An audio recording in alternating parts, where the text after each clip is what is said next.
Assalamualaikum warahmatullahi wabarakatuh. Perkenalkan, nama saya Revi Mariska. Saya dari jurusan Ilmu Komunikasi Universitas Islam Negeri Sultan Syarif, Kasim Riau.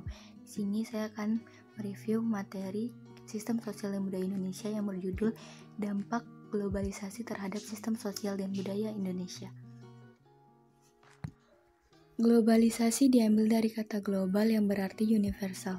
Globalisasi adalah proses yang menyeluruh di mana setiap orang tidak terikat oleh negara atau batas-batas wilayah. Artinya, setiap individu dapat terhubung dan saling bertukar informasi dimanapun dan kapanpun melalui media elektronik maupun cetak. Di zaman modern seperti ini, globalisasi bukanlah istilah yang asing lagi bagi kita.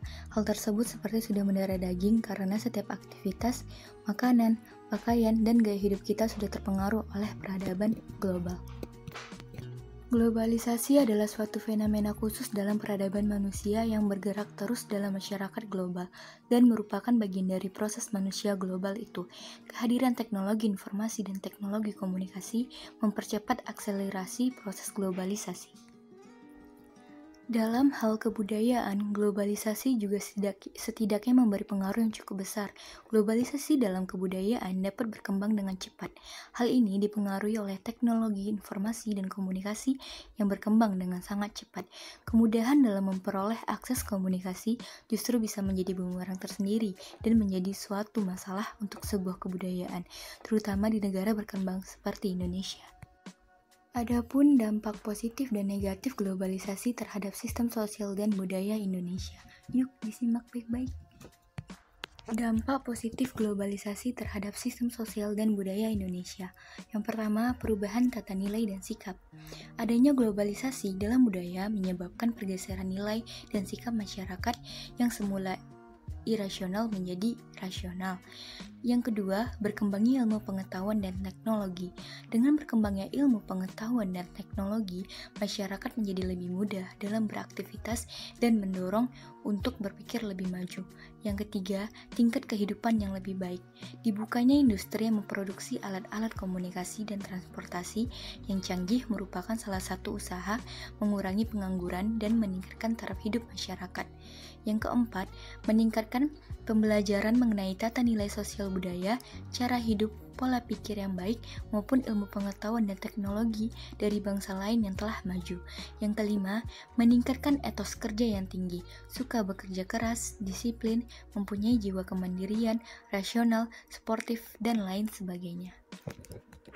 Di balik dampak positif, ada juga dampak negatif adanya globalisasi, yaitu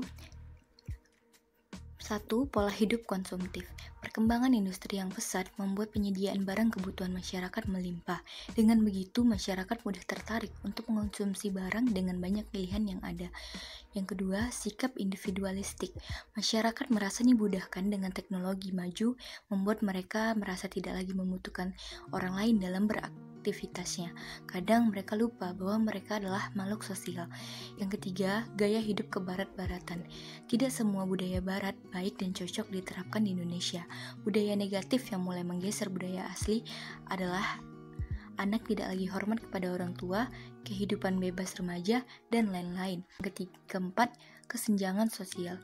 Apabila dalam suatu komunitas masyarakat hanya ada beberapa individu yang dapat mengikuti arus globalisasi, maka akan memperdalam jurang pemisah antara individu dengan individu lain yang stagnan. Hal ini menimbulkan kesenjangan sosial.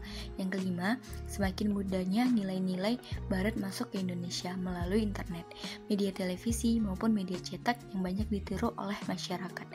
Yang keenam, semakin memudarnya apresiasi terhadap nilai-nilai budaya lokal yang melahirkan gaya hidup berikut ini. Individualisme menguntungkan kepentingan nilai sendiri. Di zaman globalisasi saat ini, banyak pengaruh yang mempengaruhi remaja. Ada pengaruh yang positif, ada juga pengaruh yang negatif. Sebagai remaja yang baik, kita harus memanfaatkan alat-alat atau teknologi yang sudah canggih sehingga mampu menguasainya. Indonesia adalah negara yang masyarakatnya mempunyai etika yang baik, tapi saat ini banyak sekali remaja yang tidak sopan, tidak menghormati orang yang lebih tua darinya. Mungkin itu adalah pengaruh negatif dari globalisasi. Etika seharusnya diajarkan sejak dini oleh orang tuanya. anak biasanya menirukan kegiatan orang tuanya. Maka dari itu orang tua seharusnya melakukan kegiatan yang mampu memberikan arti etika baik dan mampu dimengerti oleh si anak. Dengan didikan yang baik, anak tersebut akan menjadi anak yang sopan kelak, dan anak tersebut juga harus mempunyai iman yang kuat sehingga mampu melawan pengaruh buruk dari adanya globalisasi.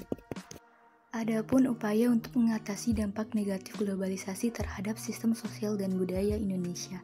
Yang pertama, menemukan semangat nasionalisme yang tangguh, misalnya semangat mencintai produk dalam negeri. Yang kedua, menanamkan dan mengamalkan nilai-nilai Pancasila dengan sebaik-baiknya. Yang ketiga, menanamkan dan melaksanakan ajaran agama dengan sebaik-baiknya. Yang keempat, selektif terhadap pengaruh globalisasi di bidang politik, ideologi, ekonomi, dan sosial budaya bangsa.